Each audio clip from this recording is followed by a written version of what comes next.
Torre Small apresenta a treta grama do nome divino.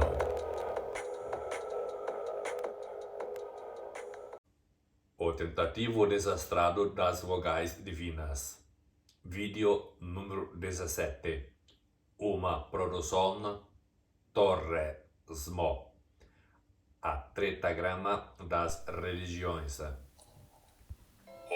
divino que duraria para sempre, se Torre Small não o desmistificasse.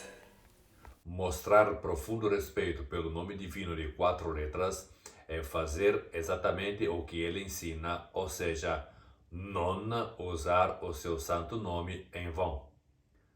Aqueles que afirmam ter fé nele deveriam demonstrar referência ao seu santo nome, evitando achismos e tentativas absurdas, procurando a todo custo definir o nome, porque até o presente momento não se sabe a pronúncia do nome de 4 letras, cuja leitura permanece desconhecida até agora.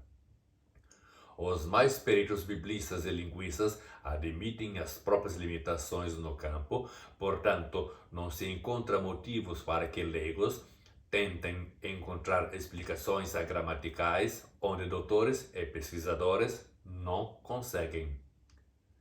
Sabe aquela frase bíblica, Deus ocultou aos sábios para revelar aos pequeninos?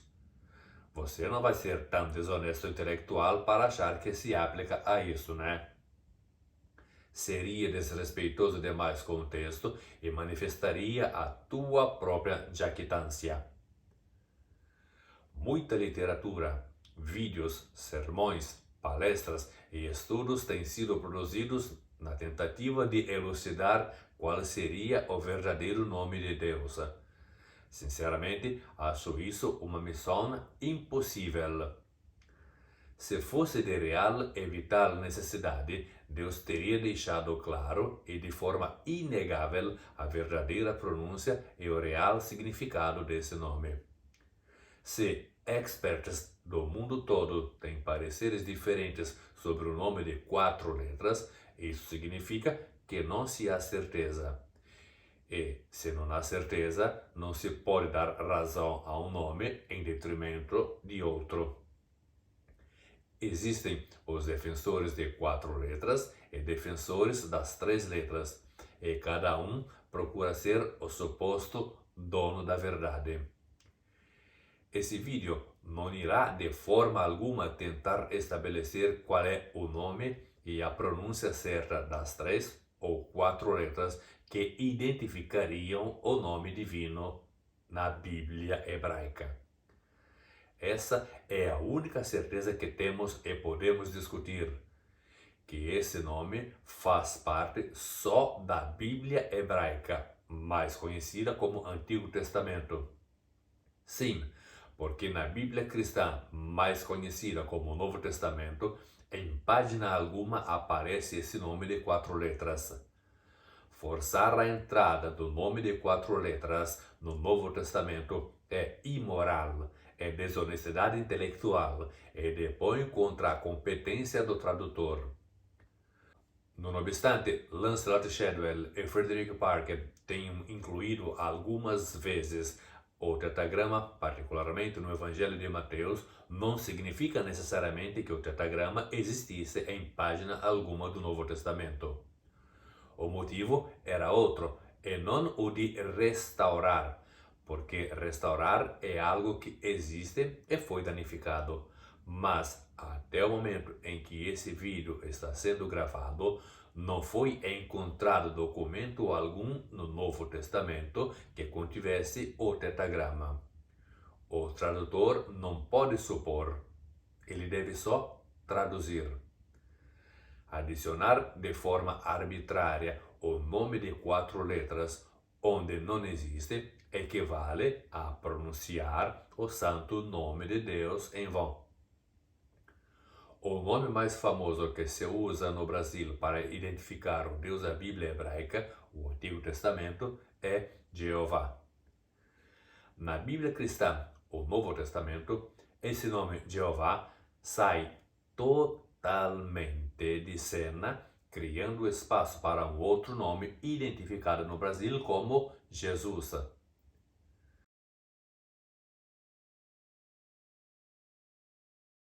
Se o suposto nome de Jeová fosse imprescindível para o novo movimento que estava nascendo no Filho do Deus de 4 letras, por que então o Filho do Deus de 4 letras não mencionou esse nome em momento algum? Ele, o próprio Jesus, disse que veio resgatar o nome do Pai. Por que teria então desperdiçado a oportunidade de ensinar de maneira correta um nome esquecido nos séculos?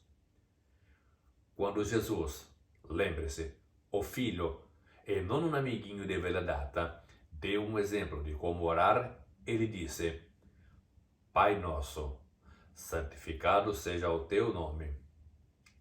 Perguntas: qual nome então? Por que ele não disse? Por que ele preferiu identificar a Deus como Pai?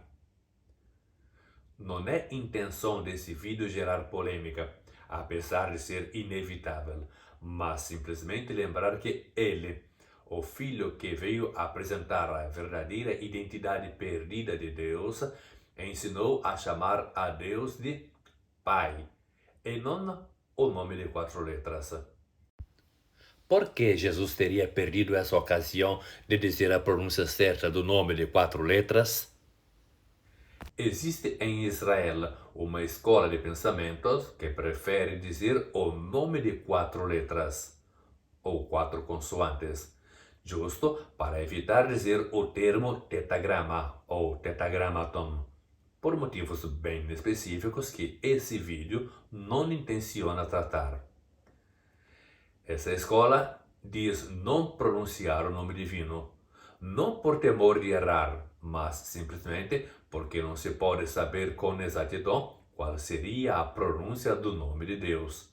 E para evitar de chamar um Deus que não iria responder ao apelo por não se identificar com aquele nome, se prefere simplesmente chamá-lo de o nome de 4 letras. Errado ou certo que seja, concordando ou não com essa teoria, é o que acontece nessa escola. Esse vídeo se limita só a informar, sem expressar algum parecer em mérito.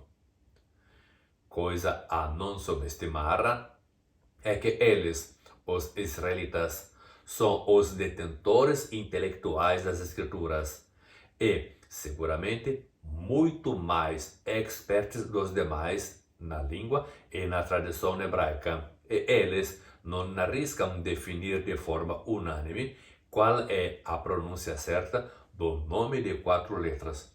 Isso é inegável. Essa mesma escola de pensamento afirma que existem cerca de 28 possibilidades de pronúncia para tentar expressar o nome de 4 letras. Outras escolas dizem que existem muito mais combinações ainda. Não sabendo qual combinação de sílabas seria aquela correta, prefere-se não escolher uma e não ser aquela certa. Vamos então ao famoso nome Jeová, segundo a pronúncia brasileira desse termo, tão defendido por um determinado grupo em particular. Resumidamente, sabemos que se chegou à pronúncia Jeová usando vogais de um outro termo, Adonai, que significa literalmente meu Senhor. A essa altura, precisamos dar uma olhadinha na história para vermos onde o equívoco do nome de Deus começou. Sabemos todos, e quem não sabia passa a saber agora, que a língua hebraica é priva de vogais. Para evitar que a língua escrita do povo judeu andasse perdida, um grupo de escribas judeus inventaram e codificaram os famosos sinais diacríticos para que não se perdesse a pronúncia das palavras privas de vogais e assim preservariam a tradição.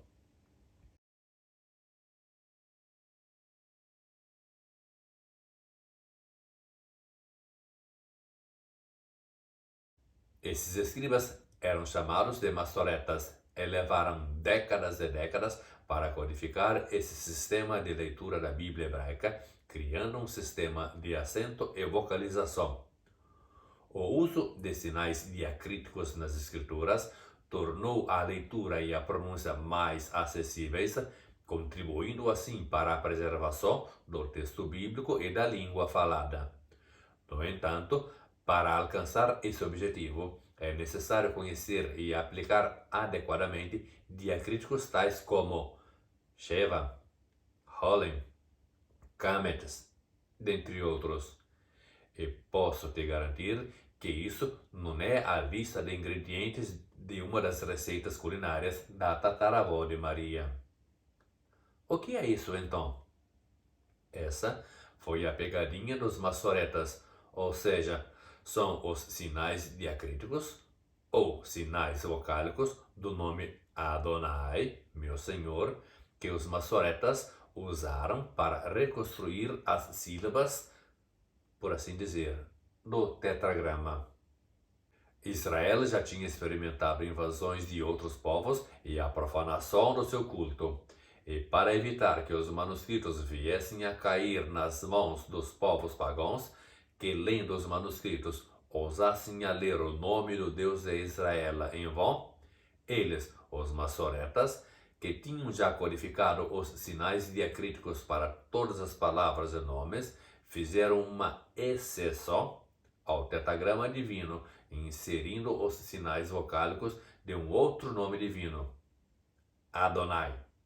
E algumas raras vezes usaram os sinais diacríticos de Elohim também. Fazendo assim, o nome de Deus estaria preservado de ser profanado.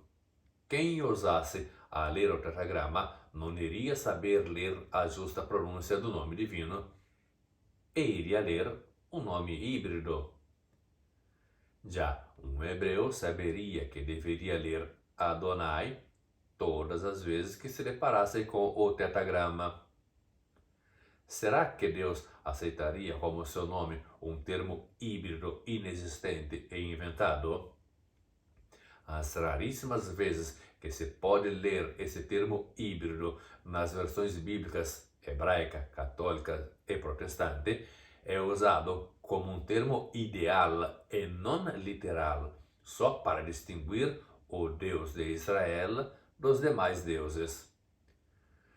Não está em discussão nesse vídeo a validade ou menos dessa escolha dos maçoretas.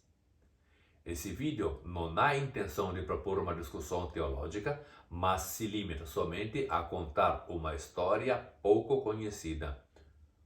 Propositalmente, talvez. Mas aqui entra todo o mistério que líderes religiosos não conhecem, ou se conhecem, preferem não divulgar. Que o objetivo dos maçoretas era duplo: preservar o nome de Deus intacto, confundir os leitores abusivos. Esse vídeo não deseja propor grandes lições de língua hebraica, nem moderna nem antiga, para não se perder em noções gramaticais acadêmicas, mas irá propor um simples exercício na língua portuguesa para a tua melhor compreensão. Então, vou fazer o desenhinho para te ensinar a tetragrama que fizeram tentando inventar um suposto nome para a deusa. Fica muito complicado para quem não é expert entender os sinais diacríticos maçoretas, seus valores vocálicos e regras gramaticais, entre outros. Portanto, irei propor um válido exercício partindo exatamente da língua portuguesa. Acho que será mais proveitoso para o entendimento. Suponhamos, por absurda hipótese, que o nome de Deus fosse Pedro e que se escrevesse somente as consoantes do nome Pedro. Portanto, Pedro se escreveria somente com as letras P, D, R.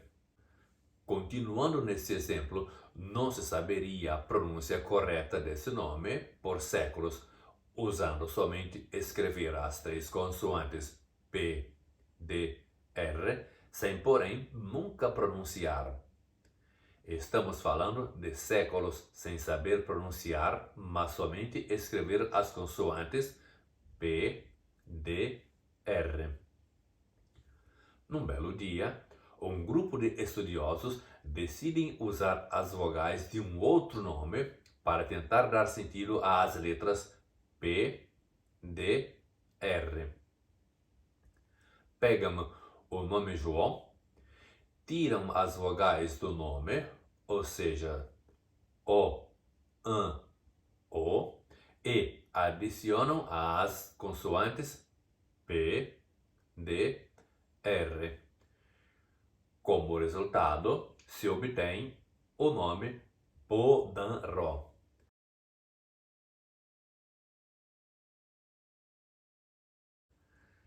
Agora, você estaria pronto para travar uma guerra cultural, linguística, religiosa para defender e sustentar que P, D, R se lê Podanró? Você iria ficar ofendido se eu sorrisse enquanto você iria expor uma similitese sem fundamento? Muito provavelmente você nunca jamais pensou o quanto era ridículo essa tentativa desastrada de arrumar um nome para Deus, porque te iludiram numa língua que não é a tua. Mas agora que fizemos esse simples exercício na tua língua, você consegue entender o papel de otário que você anda fazendo de casa em casa? Você ainda vai deixar se manipular só para satisfazer homens sem escrúpulos, usando essa pegadinha?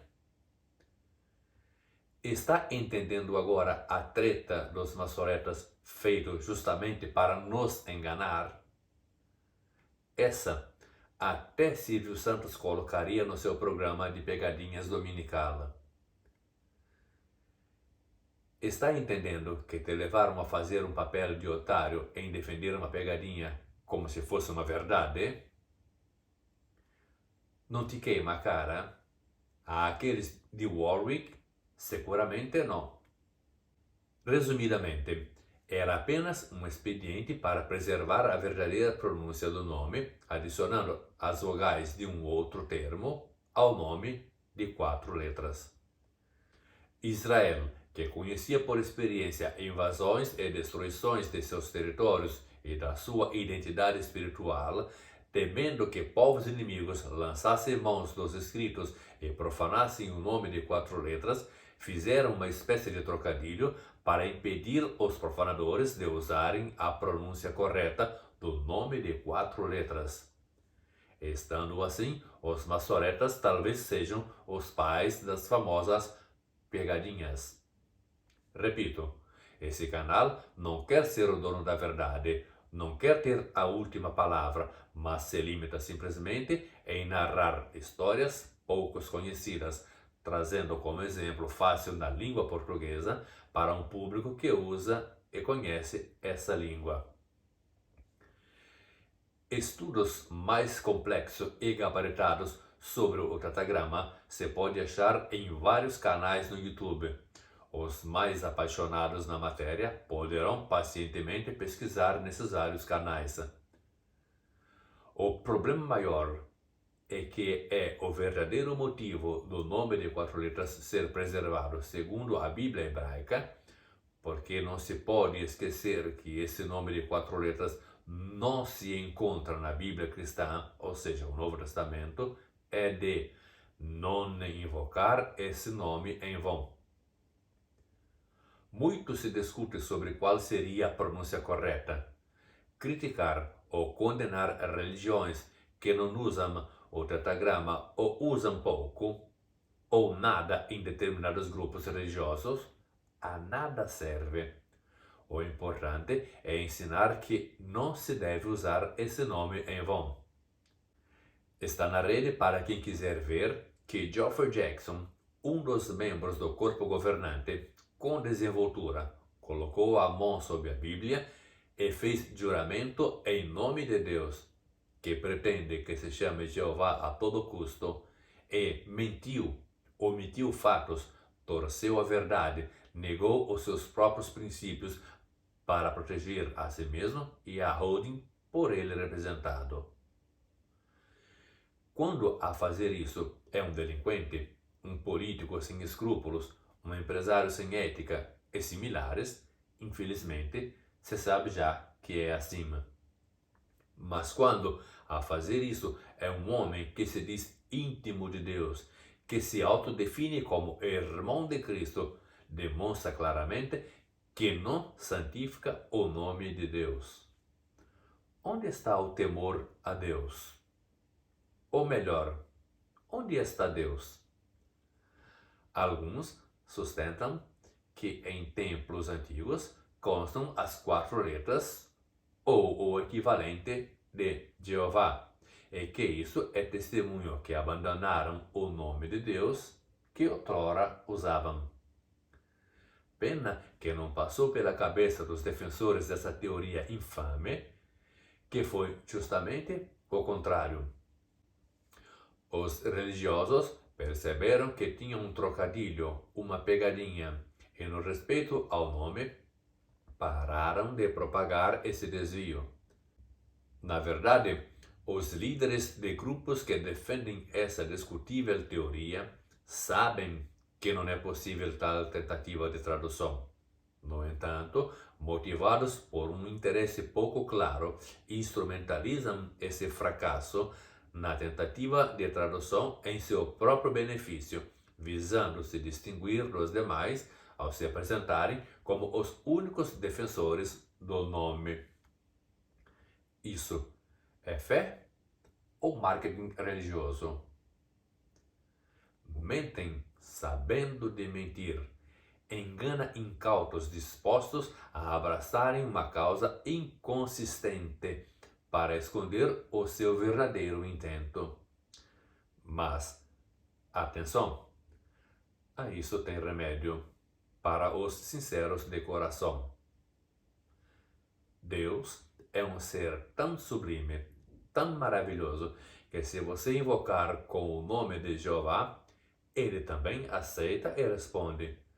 Não porque foi pronunciado um nome mágico, mas porque ele sabe que foi direcionado a ele tal palavra. Jeová não é um abracadabra. Chega de superstição pseudo-religiosa. Um dia, quando cada indivíduo deverá comparecer diante dele, saberá finalmente com qual nome irá chamá-lo. Até então, será tudo especulação. Farei mais um exemplo para, provocando a tua imaginação, ajudar você a entender melhor a mensagem que Torre Smo, a Torre Boa, deseja passar. Sabemos todos que numa íntima relação de casal, ambos se chamam por nominhos carinhosos. Você mesmo deve ter algum termo afetuoso ou um apelido para se comunicar com teu partner. Seja em público que em privado, assim que você ou o partner escuta o termo que o identifica, a resposta é imediata. Não porque o termo corresponde ao teu nome, mas porque a intimidade de relação te faz entender que se está dirigindo a você. Damos nomes, batizamos, como se usa dizer, a cônjuges, filhos, amigos, e isso não é barreira na comunicação.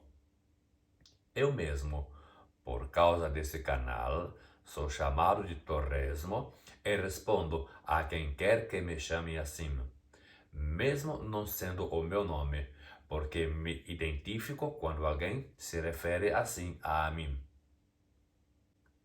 Pois é essa intimidade, esse conhecimento que faz em modo que um responda ao outro e vice-versa, e não necessariamente a um nome em particular.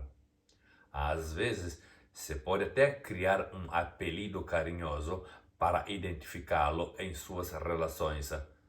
Como, por exemplo, a Bíblia registra uma frase íntima com o termo Abba, Pai. Percebeu que o Espírito de Deus em nós não nos leva a pronunciar um termo que não conhecemos, mas nos leva a chamar a Deus de Paizinho Pai? Quantos termos podemos usar numa relação? Isso diminuiria a identidade da pessoa a qual nos referimos? Não há explicação para a fobia intercessora espasmódica que leva o religioso a repetir o nome de Jeová, quase como se fosse um mantra, com o risco que Deus não iria entender que a oração está sendo feita a ele, e assim, algum deusinho oportunista ficaria escondidinho atrás de uma nuvem qualquer para roubar a oração, porque não especificou a palavrinha mágica que daria o endereço certo. O que eleva a oração é o estado de espírito, e não uma fórmula abstrata. Esse exemplo não tem como objetivo diminuir a importância e o significado do nome de 4 letras, mas respeitar e santificar o nome que nós não sabemos e, portanto, não é justo tentar inventar um nome para Deus a todo custo. Não esqueçamos que em Deus não se pode haver superstição. Vamos então deixar de sermos supersticiosos, sobretudo com Ele? Para concluir mais essa reflexão, exponho um pouquinho mais de informação histórica. A própria Bíblia mostra que o nome de 4 letras, ou o tetragrama para quem preferir, começou já em tarde compilação nos rolos, e depois começou uma diminuição do tetragrama. Prova nos dá o livro de Esther, por exemplo, que narra uma lindíssima história de fé, e não obstante, não usa o termo Deus nem uma única vez, e muito menos o tetragrama. O mesmo acontece no livro de Cantares de Salomão ou Cântico dos Cânticos. Alguém ousaria dizer que os escritores dos livros bíblicos de Esther e Cântico dos Cânticos fizeram um complô para esconder o tetragrama? Alguém ousaria eliminar esses livros da Bíblia só por esse motivo, desconsiderando toda a sua inspiração? Mas você sabia que Esther e Cântico dos Cânticos não são os únicos livros da Bíblia a não trazer o tetragrama em suas páginas? Sim, o livro de Eclesiastes não usa a palavra Deus e, em uma única exceção, traz uma forma abreviada do nome de Deus. Vamos condenar os seus autores por essa escolha, ou vamos continuar a ver a riqueza da presença e da ação de Deus sem necessariamente usar o termo Deus ou o nome de Deus em seus escritos, como fazemos já há 2000 anos? Fico admirado, mas nem tanto, que o único grupo, repito, o único grupo que não entendeu a pegadinha dos maçoretas, amam ir de casa em casa para demonstrar a própria ignorância cultural, histórica e espiritual. Se eu fosse você, querido Rutherfordiano, parava de fazer figura de bobo, pensando ser o único conhecedor da verdade, e iria pesquisar um pouquinho mais antes de ensinar coisas que nem você aprendeu ainda. Seja humilde, reveja os seus conceitos e não se deixe mais enganar e ser usado por pessoas que ousarei dizer de má fé, para que te levem a propagar uma coisa inconsistente, só para fazer você crer ser parte de um único grupo a defender uma verdade. Na verdade, você está defendendo a mentira. Te enganaram e tripudiaram na tua simplicidade. Acho que todo mundo já entendeu isso, menos você. Pois bem, bem-vindo à realidade nua e crua. Deus, um ser infinito, seria identificado por um nome finito? Não será por isso que ele teria deixado o seu nome incompreensível à humanidade? Esse mistério um dia será revelado. Até então, deixa de ser bobo e pare de invocar e profanar a Deus em vão, com meninice ridícula. Em conclusão, todas as vezes que você diz a palavra Jeová, pensando que descobriu o nome de Deus, sabe o que acontece no sepulcro dos maçoretas?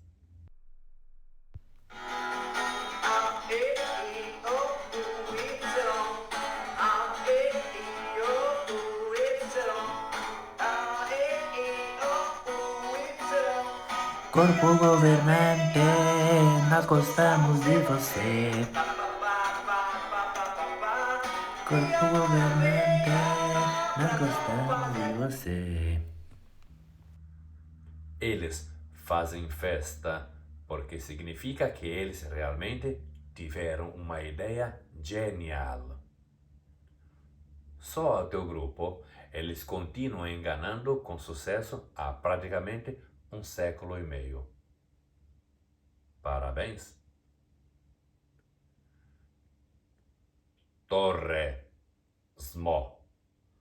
Somos muito obstinados.